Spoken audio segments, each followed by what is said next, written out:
खुशहाली के लिए एक बहुत बड़ा सोर्स हमारे पास ज़रिए मुबादला भी हुआ करता है, लेकिन वहाँ भी कुछ बैरियर हैं कि एक्सपोर्ट जो ट्रैक्टर की है, मुश्किलात हैं काफ़ी बॉर्डर पे, अफगान में, दीगर कंट्रीज़ में, उसके मसाइल को भी आप हल करवाइएगा। देखें, वो मैं समझता हूँ ये रज़ाक दाऊद साहब के साथ ज़रूर राब्ते में होंगे। रज़ाक दाऊद साहब जो कि हमारे कॉमर्स मिनिस्टर हैं और शौकत तरीन साहब फिनेंस मिनिस्टर, मैंने उन्हें खुद देखा शबो रोज़ ईज़ ऑफ डूइंग बिज़नेस के लिए, कॉस्ट ऑफ डूइंग बिज़नेस के लिए, इनमें आसानियाँ पैदा करने के लिए बहुत कोशिश कर रहे हैं। लेकिन आपको ये भी चीज़ समझनी है कि पिछली 3 दहाइयों से, ख़ास तौर पे 90 में, फिर पिछले 20 सालों में उस तेज़ी के साथ काम नहीं किया गया।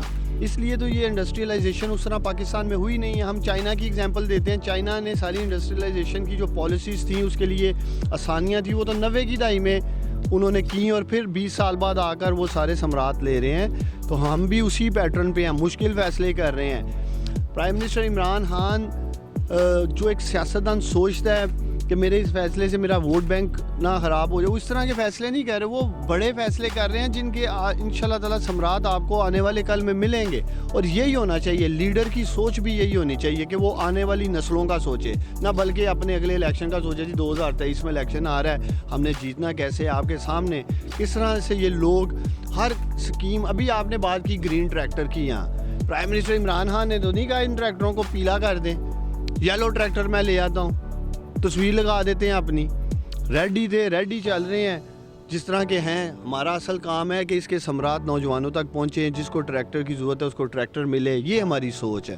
तो इंशाल्लाह ताला, जैसे मैंने आपको कहा है, पाकिस्तान में तब्दीली की एक लहर जो नज़र आ रही है, आपको इंशाल्लाह ताला वो मज़ीद तेज़ी से नज़र आएगी। और जो वादा हमने कौम से किया था इलेक्शंस में, वो अपना स्कोर कार्ड लेके हम 2023 के इलेक्शन में जाएंगे। बहुत शुक्रिया जी। आपने सुना किस तरह से हमारे जो आज के मेहमान खसूसी थे, उन्होंने जिक्र किया कि मौजूदा हुकूमत किस तरह से ऐसे इक़दाम कर रही है नौजवानों को कामयाब बनाने के लिए, बरसरे रोज़गार बनाने के लिए, और मिलर ट्रैक्टर ने किस तरह साथ दिया है और आगे अपने टारगेट को कैसे अचीव करने जा रही है। बात करूंगी सैयद इरफान अकील साहब से, जो कि चीफ ऑफिसर हैं, एग्जीक्यूटिव ऑफिसर हैं मिलर ट्रैक्टर लिमिटेड के। सर, क्या कहेंगे आज के इस कन्वर्सेशन के हवाले से?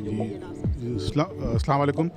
अभी आपने देखा कि उस्मान डार साहब जो आए हुए थे, वो वज़ीर आज़म के मुशीर हैं यूथ अफेयर्स के ऊपर।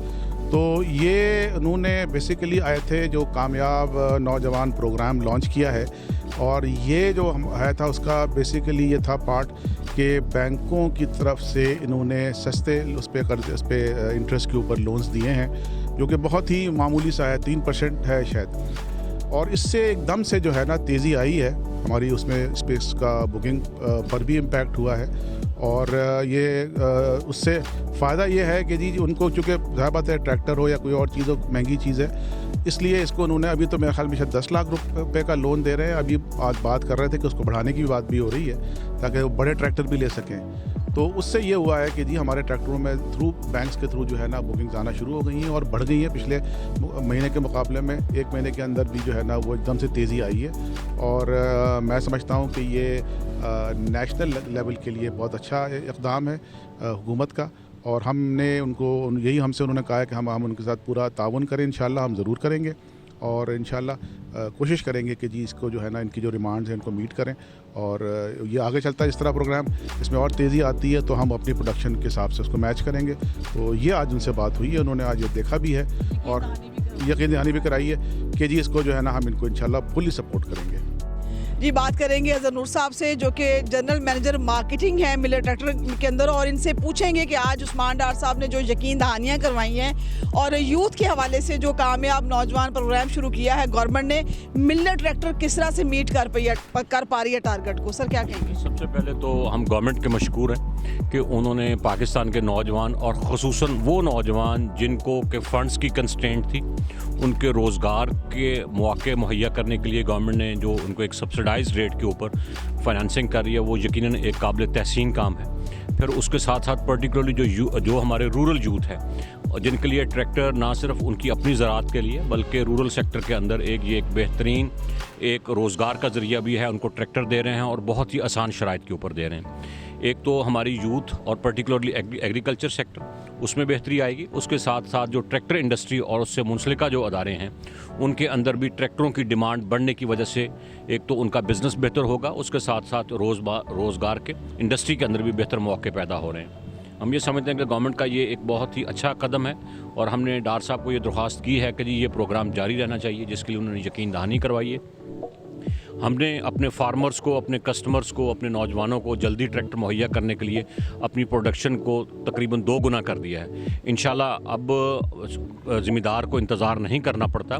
हमारे तमाम ट्रैक्टर्स तकरीबन एक्स स्टॉक मुहैया हैं। हफ्ता 10 दिन के अंदर हम अपने ज़िम्मेदारों को उनके ऑर्डर आने के बाद ट्रैक्टर मुहैया कर रहे हैं और हम उम्मीद कर रहे हैं और हमारे इक़दामात भी हैं कि मुस्तकबिल के अंदर भी ट्रैक्टर की जो फार्मर्स को जल्द अज जल्द जो है वो फराहमी यकीनी बनाई जाए। ख़ुसूसन अब जबकि पाकिस्तान के अंदर गंदम की कटाई शुरू होने वाली है, तो इस वक्त हमने तमाम ज़िम्मेदारों को एक्स स्टॉक ट्रैक्टर उनकी दहलीज़ पे मुहैया कर रहे हैं, जो आ रहे हैं अपने डीलर्स के ज़रिए से, उनको सर्विसेज दे रहे हैं, ट्रेनिंग प्रोग्राम कर रहे हैं, फ्री सर्विस प्रोग्राम कर रहे हैं। तो कंपनी की हर मुमकिन सपोर्ट अपने मौजूद कस्टमर्स के लिए, ज़िम्मेदारों के लिए और गवर्नमेंट के वो अदारे जो उनके साथ ताउन कर रहे हैं उन सब के लिए हाज़िर है। और मैं आपका भी शुक्रिया अदा करता हूँ कि जी आपने टाइम निकाला और हमारी आवाज़ किसानों तक पहुँचाने में आपने हमारी मदद की। बहुत शुक्रिया जी। जी नाज़रीन, आप देख रहे हैं कि उस्मान डार साहब ने बड़ी ही मोहब्बत और शफ़क़त का मुज़ाहरा करते हुए और किसानों को मैं ये समझती हूँ कि खराज तहसीन देने के लिए वो ट्रैक्टर के ऊपर ना सिर्फ बैठे हैं बल्कि उन्होंने ट्रैक्टर चला के भी दिखाया है और बड़ी महारत से उन्होंने जनाब ट्रैक्टर चला लिया है। और मैं बार बार उनसे एक ही बात कर रही थी कि आपकी जो गवर्नमेंट है ये दावा करती है कि हम किसानों के लिए काम कर रहे हैं, लेकिन बज़ाहिर हमें कुछ दिखाई नहीं दे रहा, इसमें कोई शक भी नहीं है। लेकिन उन्होंने इस बात की यकीन दहानी करवाई है कि आप आने वाले वक्तों में बड़े ही अच्छे समरात देखेंगे कि जितना अच्छा जो काम किसानों के लिए इस मौजूदा हुकूमत कर रही है वो शायद पहले किसी ने भी नहीं किया होगा।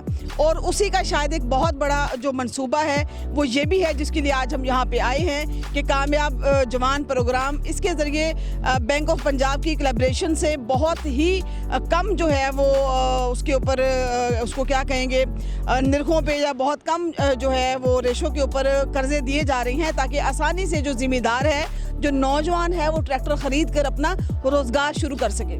जी नाज़रीन, आपको हमारा आज का शो कैसा लगा? आपके फीडबैक के लिए हमेशा इंतज़ार रहता है क्योंकि हमने बात की है ख़ास तौर पे किसान के हवाले से, किसान के भले के लिए कि वो किस तरह से अपनी नौजवान नस्ल को कामयाब बना सकता है। और आज का जो प्रोग्राम था ये सारा इस हवाले से ही था कि गवर्नमेंट की जो इस वक्त स्कीम चल रही है कामयाब जवान प्रोग्राम, उसमें से कितने नौजवान जो हैं हमारे इंशाल्लाह से बरसुर रोज़गार होंगे और यकीनन इससे हमारी जो खुशहाली है उसमें भी इजाफा होगा। और उसके साथ साथ आप ये भी देखेंगे कि नौजवान जो है वो आसान कर्ज़ों की फराहमी की वजह से वो अपना काम भी कर सकेंगे। और इसके साथ साथ मैं आपसे ये भी शेयर करती चलूँ कि इसमें कोई शक नहीं है कि किसान खुशहाल है तो मुल्क खुशहाल होगा। इसके साथ ही अपने मेज़बान ज़ुबैदा अनवर खान को दीजिए इजाज़त। अल्लाह निगहबान।